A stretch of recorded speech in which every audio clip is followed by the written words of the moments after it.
So let's start with the quick sort. Quick sort is also a sorting algorithm. As you know कि last कुछ lecture से हम sorting algorithm देख रहे हैं, तो क्विक सॉर्ट किस तरह से वर्क करता है और किस तरह से अरे के एलिमेंट्स को सॉर्ट आउट करता है, इसको हमने सीखना है आज के इस सेशन में पहले। ठीक है जी। As compared to others, quicksort is a highly efficient sorting algorithm. ठीक है, and it is based on partitioning array. ठीक है जी, it is based on partitioning array of data into smaller arrays. हम array के data को smaller arrays में divide कर देते हैं. The large array is partitioned into two arrays, one of which hold values. जो बड़ी array होती है, इनको इसको दो arrays में change कर दिया जाता है, बदल दिया जाता है। ठीक है, जिसके अंदर one of which hold values, जिसके अंदर वैल्यूज होती हैं one of which holds a value smaller than are the specified value. ठीक है, आर पाइवट। अब ये पाइवट क्या होता है, इसको भी हमने सीखना है, या ये किस तरह से दो हिस्सों में डिवाइड किया जाएगा। ठीक है, एक तो पता चल गया कि एक के अंदर स्मॉलर वैल्यूज होंगी और दूसरे के अंदर मतलब कि पाइवट एक ऐसी वैल्यू है। फॉर एग्जांपल एक अरे है ना, इधर मैं ना आपको ड्रॉ करके बताता हूँ। चले, फॉर एग्जांपल एक हमारे पास क्या है, अरे है, और इस अरे में हमारे पास ये एलिमेंट है। अब इन मल्टीपल एलिमेंट्स में से हमने एक वैल्यू को पाइवट चूज कर लेना है, यानी कि स्पेसिफाई कर लेना है कि ये पाइवट वैल्यू है, या पिवट बोल रहे हैं इसको, ये पिवट वैल्यू है। फॉर एग्जांपल मोस्टली जो केसेस में लास्ट जो होती है ना वैल्यू, उसको पिवट चूज कर लिया जाता है, और बाकी वैल्यूज को इस वैल्यू के साथ कंपेयर करवाया जाता है। जो वैल्यू इस वैल्यू से स्मॉलर होगी उसको लेफ्ट सब अरे में रख देंगे। ठीक है, और जो वैल्यूज इस वैल्यू से हाई होंगी उसको राइट सब अरे में रख देंगे, और दरमियान में हमने इस पिवट वाली वैल्यू को रख देना है। ठीक है, थोड़ा सा अंडरस्टैंड किया आपने कि क्या होता है क्विक में, कि हमने लास्ट पर किसी भी एक वैल्यू को पिवट जो चूज किया है उससे जो स्मॉलर है उनको लेफ्ट सब अरे में, उस ऊपर हमने कहा ना कि हम अरे को पार्टीशन कर देंगे दो, तो जो पिवट है उससे स्मॉलर वाली वैल्यूज लास्ट सब अरे, लेफ्ट सब अरे में, और जो पिवट से ग्रेटर वैल्यूज हैं उसको राइट सब अरे में रखा जाएगा। ठीक है, तो ये कॉन्सेप्ट थोड़ा सा माइंड में रखना है आपने। तो उसने यहाँ पर यही बात की है, द से पिवट बेस्ड ऑन विच अस्सलाम वालेकुम। जी वालेकुम सलाम। ये सर जो आप बता रहे हैं कि राइट साइड लेफ्ट साइड पे छोटी रखनी है वैल्यू और राइट पे जो बड़ी, बड़ी रखनी है, ये असेंडिंग ऑर्डर को अकॉर्डिंग टू असेंडिंग ऑर्डर भी हो सकता है ना कि नहीं नहीं छोटी सी अभी, दो स्टार्ट अब करनी और नहीं अभी हमने ऑर्डर नहीं लगाया। अभी सिर्फ एक जी काम जी किया कि एक अरे है ना, अरे में से जो हमने पिवट चूज किया है उस पिवट से वन जी बाय वन सारी वैल्यूज को कंपेयर करवाते जाना है। जो वैल्यू पिवट से छोटी होगी उसको एक अलहदा अरे में रख देना है। ठीक है, जो कि जी लेफ्ट अरे होगी, और जो पिवट जी से जी बड़ी वैल्यू होगी उसको राइट सब अरे में रख देना है। अभी उसकी सॉर्टिंग नहीं कर रहे, सिर्फ रखते जा रहे हैं। ठीक है, मतलब कि अभी पिवट से छोटी एक रे में, पिवट से बड़ी एक रे में, दो रेस बना के उसमें रखते जा रहे हैं। ठीक है, जी ओके सर। ठीक है, कहता है based on which partition is made and another array hold values greater than pivot. दूसरी रे होगी उसके अंदर पिवट से ग्रेटर वैल्यूज होंगी, ये दो अरेज बन गई। कहते हैं जी it is also called partition exchange sort. हम क्विक सॉर्ट को पार्टीशन एक्सचेंज सॉर्ट भी कहते हैं क्योंकि इसके अंदर हम अरे को पार्टीशंस में डिवाइड करते चले जाते हैं। कहते हैं elements less than pivot element, pivot element, ठीक है, यानी कि सेंटर में पिवट आ जाता है, एक तरफ लेस देन एलिमेंट आ जाते हैं, सेंटर में पिवट आ जाता है, ग्रेटर एलिमेंट्स पिवट से आगे आ जाते हैं। ठीक है जी, कहते हैं जी पिवट एलिमेंट क्या होता है, can be any element from the array, it can be the first element, last element और रैंडमली एनी। लेकिन हम इस लेक्चर के अंदर जो डिस्कस करने जा रहे हैं, हम पिवट को राइट मोस्ट एलिमेंट, यानी कि जो मैंने अभी बताया था आपको, लास्ट एलिमेंट को ले रहे हैं as a pivot. Let's start. For example, this is our array 52, 37, 63, 14, 17, 8, 6, 25. We will take 25 as a pivot. ठीक है, पिवट के तौर पे 25 को ले लिया गया। So after the first pass the list will change like this. जैसे ही इसके ऊपर क्विक सॉर्ट वाला एल्गोरिथम अप्लाई किया जाएगा, यानी कि फर्स्ट आइटरेशन के बाद इस तरह से बन जाएगा। किस तरह से, इस 25 को वन बाय वन सबसे कंपेयर करवाया, ठीक है, 6 से कंपेयर करवाया, 6 स्मॉलर है उसको इस साइड पे रख दिया, 8 से कंपेयर करवाया, 8 25 से स्मॉलर है, इस साइड पे रख दिया, नेक्स्ट वैल्यू। 17 से करवाया, 17 स्मॉलर है, यहाँ पे रख दिया। 14 से करवाया, 14 25 से स्मॉलर है, यहाँ पे रख दिया। अब 25 को देन नेक्स्ट हमने 63 से कराया, तो 63 से 25 स्मॉलर है, लेकिन यानी कि 63 ग्रेटर है, तो उसको पिवट से इस साइड पे रख दिया, राइट साइड पे। ठीक है, ये देखें, ये एक पार्ट ये है और एक पार्ट ये है। ठीक है, तो यानी कि ग्रेटर इस साइड पे आ गए और लेसर इस साइड पे चले गए। Hence after the first pass pivot will set to its position with all the elements smaller on its left and all the elements greater with its right। ठीक है, ये बात यहाँ इस पैराग्राफ के अंदर बताई जा रही है। अगर हम एल्गोरिथम को थोड़ा सा अंडरस्टैंड करें कि ये काम कैसे करता है, कहता है after sorting an element, after selecting an element as a pivot which is the last index, वो बात हो गई। In quick sort we call the partitioning, यानी कि पिवट को सिलेक्ट करने के बाद हमने पार्टीशनिंग वाले मेथड को कॉल कर देना है। पार्टीशनिंग में क्या होगा, वो कंपेयर करवाता जाएगा और लेफ्ट अरे बना लेगा और राइट अरे बना लेगा। It is not simple breaking down the array into two sub array. कहते हैं इसका मतलब पार्टीशनिंग का ये नहीं है कि आपने सिंपली एक अरे को दो हिस्सों में डिवाइड कर दिया, नो। ठीक है, कहते हैं but in case of partitioning the array elements are so position that all the elements smaller than the pivot will be on left side. ठीक है, and all the elements greater than pivot will be on right side. मतलब कि partition हमने ऐसे करनी है कि जो लेफ्ट साइड पे आएंगे वो पिवट से छोटे होंगे, जो राइट साइड पे आएंगे वो पिवट से बड़े होंगे। So the elements to the left and right may not be sorted. आगे बात जो आपने क्वेश्चन किया था कि हो सकता है कि वो लेफ्ट और राइट पे जो हमने एलिमेंट रखे हैं अभी सॉर्ट नहीं है। ठीक है, कहते हैं देन वी पिक सब अरे। फिर हमने क्या करना है, सब अरे को लेना है। सब अरे का मतलब जो दो पार्टीशन में हमने अरेज कर दी ना, अभी यहाँ पर एग्जांपल जो थी उस पर लेके जा रहा हूँ। यहाँ पे जो दो अरेज कर देंगे, ये सब अरे है। फिर हमने इसमें से पिवट को चूज करना है एक, यानी कि 14 को कर लेंगे और उसको कंपेयर करवा के इसको मजीद सब अरे में चेंज कर देंगे। ठीक है, यानी कि इसको रिकर्सिवली हम परफॉर्म करेंगे। एज यू नो, हम सॉर्टिंग एल्गोरिथम में रिकर्सिव कॉल्स को यूज करते आ रहे हैं। सो देन वी पिक सब अरे element on the left pivot, यानी कि लेफ्ट साइड पे जो होंगे उनमें से, and the elements on the right pivot, pivot के राइट साइड पे सब अरे और पिवट के लेफ्ट साइड पे जो है। Then we will perform partitioning on them by choosing pivot in sub arrays। सब अरेज में से हम then pivot को चूज करेंगे और उसके ऊपर अप्लाई करेंगे।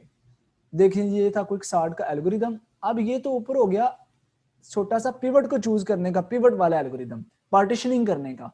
पार्टीशनिंग करने के बाद अब सॉर्टिंग कैसे करनी है उनको आगे कहता है using the pivot algorithm recursively we end up with smaller possible partitions. ठीक है, पार्टीशनिंग करते करते करते करते एक पॉइंट ऐसा आ जाएगा जब आपके पास हर एक एलिमेंट अलग अलग हो जाएगा, हर एक एलिमेंट डिफरेंट लोकेशंस पर आ जाएगा, हर एलिमेंट डिफरेंट अलग हो जाएगा। ठीक है, so we end up the smaller possible partition, each partition is then processed for quick sort. We define recursive algorithm for quick sort as follows. फिर हम रिकर्सिव एल्गोरिथम को कॉल करेंगे क्विक सॉर्ट के लिए। किस तरह से, कहते हैं make the right most index value pivot. जो राइट मोस्ट इंडेक्स होगा उसको हम पिवट कह लेंगे। Partition the array using the pivot value, pivot value को यूज करके पार्टीशनिंग कर लेंगे। And then quick sort left partition, यहाँ पर पार्टीशन वाला मेथड दोबारा कॉल होगा जो कि लेफ्ट अरे को लेके चलेगा। Quick sort right partition recursively, then यहाँ पर राइट पार्टीशन रिकर्सिवली कॉल होगा। ठीक है, तो these are 4 steps, these are 4 steps और इनको हम लेके चलेंगे for quick sort algorithm. So let's consider an array with values. अब हम यहाँ पर अब यहाँ पर हम वो वाली वैल्यूज देख, फॉर एग्जांपल एक कंप्लीट अरे लेकर उसको हम देखते हैं किस तरह से पार्टीशन किया जाएगा। सो here are pictorial representation of quicksort, like you can say that ये हमारे पास एक अरे है जो कि जिसकी इंडेक्सिंग हुई है 0 से 9 तक और ये उसके एलिमेंट्स हैं 9, 7, 5, 11 फिर सो ऑन। तो इसमें से हमने क्या किया, इसमें से एक हमने चूज कर लिया पिवट को। फॉर एग्जांपल 6 को एज ए पिवट चूज किया जाता है। ये तो प्रोग्रामेटिकली अगर आप करेंगे तो उसके अंदर आपने ये पॉइंटर यानी कि पी और यहाँ पर आर ले लिया, सो ऑन। आप अभी फॉर टाइम बीइंग आप पी को और आर को भूल जाएं, आप जिस इसकी वर्किंग को समझें, क्योंकि क्विक सॉर्ट, हीप सॉर्ट जो आगे हम पढ़ने जा रहे हैं उसकी मैं आपको इम्प्लीमेंटेशन नहीं करवाऊंगा। आप जस्ट इसके एल्गोरिथम के एंड तक ही करेंगे क्योंकि वो थोड़ा सा आपके लिए एडवांस हो जाएगा। पहले आप वर्किंग को अंडरस्टैंड करें, देन जिन स्टूडेंट का इंटरेस्ट हुआ कि वो इम्प्लीमेंटेशन करना चाह रहे हैं और उनको समझ नहीं आ रही, मैं उनकी हेल्प करूंगा। ठीक हो गया। सो फॉर एग्जांपल यहाँ से हमने ये वाला जो 9 इंडेक्स वाला एलिमेंट है एज ए पिवट चूज किया और इसको 1 बाय 1 सबसे कंपेयर करवाते चले गए, तो 6 यहाँ पर आ चुका। ये देखिए 6 की जो पोजीशन है वो यहाँ पर आ चुकी, यानी कि 9 इंडेक्स पे था वो 3 इंडेक्स पे है। क्यों? क्योंकि जब 1 बाय 1 सबके साथ कंपेयर करवाया फर्स्ट पास में, ये 6 के जो स्मॉलर हैं वो लेफ्ट साइड पे आ गए। ठीक है, ये देखें ये वाले 6 से स्मॉलर लेफ्ट साइड पे आ चुके हैं और इस 6 से जो ग्रेटर हैं वो सारे के सारे हमारे पास राइट साइड पे आ चुके हैं। ओके, लेफ्ट साइड पे भी हमारे पास एक बन गई और राइट साइड भी हमारे पास एक बन गई और ये हमारा पिवट है। अब नेक्स्ट क्या होगा? अब हम जब नेक्स्ट मूव करेंगे तो ये देखें, ठीक है, ये हमारे पास एक सब अरे बन गई और ये हमारे पास एक, यानी कि 5 2 3 ये एक सब अरे है और 12 7 14 9 10 ये एक सब अरे है। अब इसमें से हमने एक पिवट को चूज किया लाइक 3 को, और नेक्स्ट टाइम देखें 3 कहाँ पे आ गया, 3 से स्मॉलर 2 है, 2 इस तरफ आ गया, 3 से ग्रेटर 5 है, 5 इस तरफ आ गया, और इसमें से चूज किया 11 को, 11 यहाँ पर आ गया और 11 से स्मॉलर इस तरफ आ गए और 11 से ग्रेटर इस तरफ आ गए। ये हाईलाइट कर दिया 3 6 और 12, ये अलग-अलग हो गए, यानी कि ये पिवट थे। अब ये एक सब रे है, ये एक सब रे है, ये वाली एक सब रे है, ठीक है, और ये वाली एक। अब इसमें से ये 2 तो ऑलरेडी अलग हो चुका है, हम 2 को एज इट इज लिख लेंगे, ठीक है, और ये 3 भी एज इट इज आ जाएगा, 5 भी एज इट इज आ जाएगा, 6 भी एज इट इज आ जाएगा। Just a minute.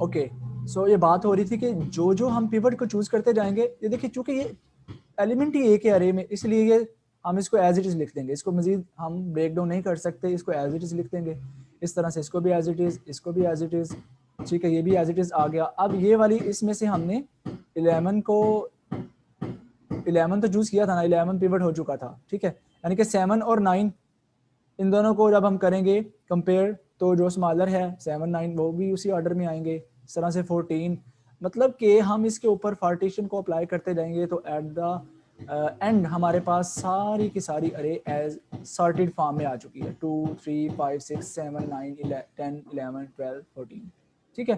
तो ये हमारे पास कंप्लीट जो वर्किंग थी ये क्विक सॉर्ट की थी, और यहाँ पर जो मैंने अपनी वर्डिंग में आपको बताया है ये सारा यहाँ पर एक्सप्लेन किया गया है।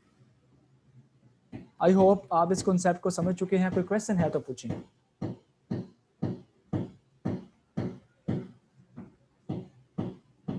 सर प्लीज इस प्रोसेस को रिपीट कर दें, थोड़ी समझ नहीं आई। ओके, दोबारा देखें ज़रा, तो स्टूडेंट्स कह रहे हैं दोबारा बता दें।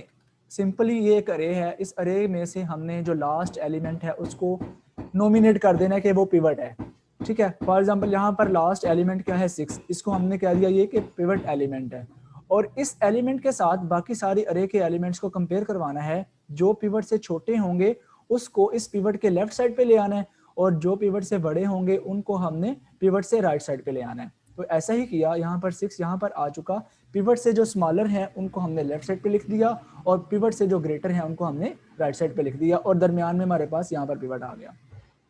यहाँ तक क्लियर? जी तैयब, आपने क्वेश्चन किया है, देखें यहाँ तक क्लियर हो गया आपको? अब यस सर हो गया। अब देखिए 6 को हमने हाईलाइट कर दिया कि इसको नहीं यूज करना। अब सब अरे थी हमारे पास ये वाली 0 to 2 इंडेक्स तक, इसमें से हमने 3 को पिवट चूज किया और 3 को इसके स्मॉलर इसके लेफ्ट पे आ गए और इससे ग्रेटर इससे राइट पे आ गए। तो स्मॉलर 2 है लेफ्ट पे चला गया, ग्रेटर 5 है वो 3 के राइट पे आ गया, और नेक्स्ट टाइम हमारे पास 3 भी एज ए पिवट यहाँ पे डिक्लेयर हो गया। और इस वाली अरे में से जो कि उसके राइट साइड पे थी, इसमें से हमने 11 को पिवट लिया, 11 से जो स्मॉलर है वो इस साइड पे आ गए, 11 से जो ग्रेटर है वो इस साइड पे आ गए, ठीक है, कंपेयर करवा के। तो नेक्स्ट टाइम हमारे पास 11 से जो 11 के बाद जो इस तरफ वाली अरे थी 12 and 14, ठीक है, जब 12 को एज ए पिवट चूज किया तो पिवट के साथ पहले ही एलिमेंट कंपेयर करवाया तो वो राइट साइड पे आ जाएगा, तो ये पिवट था इसके राइट पे आ गया, 11 भी पिवट था। अब देन 7 9 और 10, 10 में से इनमें से 10 को पिवट चूज किया, इसके साथ कंपेयर किया, दोनों स्मॉलर ही हैं, वो इसके लेफ्ट साइड पे ही आएंगे। और लास्ट पे जाके हम 7 और 9 को कंपेयर करवाएंगे, 9 को पिवट मानकर, तो 7 स्मॉलर है वो उसी साइड पे रहेगा, ठीक है। तो इस तरह से सबको वन बाय वन हमने हाईलाइट कर दिया, तो ये हमारे पास एक लास्ट पे सॉर्टेड फॉर्म में अरे आ जाएगी। तो इस सारे के सारे फिनोमेना को हम कहेंगे क्विक सॉर्ट, ठीक है जी, अब समझ आई। ठीक है, ओके। और ये उसकी टाइम कम्प्लेक्सिटी है, मैंने डिटेल में नहीं यहाँ पे बताई, सिर्फ आपने ये याद रखना है कि worst case time complexity quick sort की क्या है, बिग ओ एन स्क्वायर, और उसकी बेस्ट केस क्या है, big O n log n, और उसकी एवरेज टाइम कम्प्लेक्सिटी क्या है, ये भी big O n log n, ठीक है। और स्पेस कम्प्लेक्सिटी भी इसकी एन लॉग एन है। तो जो भी आपके रिकर्सिव एल्गोरिदम होंगे ना, मैक्सिमम जितने भी रिकर्सिव एल्गोरिदम है उनकी जो वर्स्ट केस कम्प्लेक्सिटी होती है वो बिग ओ एन स्क्वायर ही होगी, ठीक है जी। ये था आपका complete concept regarding quick sort.